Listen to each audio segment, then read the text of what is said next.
欢迎走进海娟美食。今天分享一款好吃的农家发面饼，暄软多层，特别的简单。首先，大碗中加入280克的温水，放入3克的酵母，搅拌均匀，使酵母融化。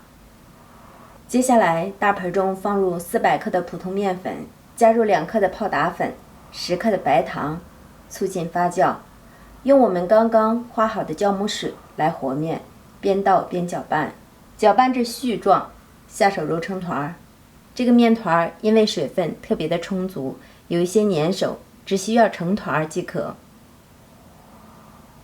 接下来我们制作油酥的部分，碗中加入普通面粉80克，加入盐4克，用刚刚离火的热油80克，搅拌均匀，调成一个稀油酥的状态备用。时间差不多了，我们来进行第2次揉面，把面从边缘处往里反复叠加。这样能够使面更加的光滑。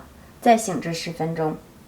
10分钟之后，面团上撒少许的干面粉，取出面团移到案板上，再揉一揉，排净里面的气体，直接按压扁，用擀面杖擀成方形的大薄片，均匀的涂抹上一层我们刚刚制作好的油酥，用刷子刷平，然后从面片的底部我们给它卷起来。卷成一个长筒，分成均等的8份。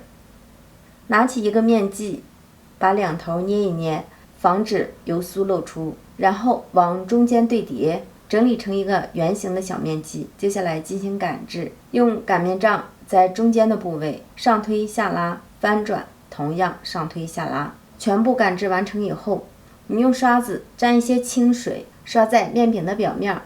然后撒上一层白芝麻，增加香气，盖上保鲜膜，2次醒面5分钟。平底锅或者电饼铛预热，刷少许的底油，放入醒发好的生坯，底面面色我们给它翻面，翻面以后再淋少许的油，再次翻面，反复翻面3到4次。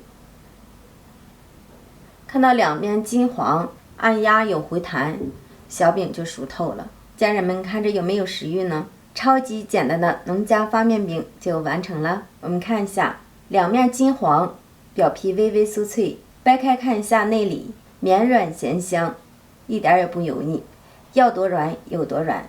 发面的好消化，特别适合老人和孩子吃。今天的美食就分享到这里，我们下个视频见。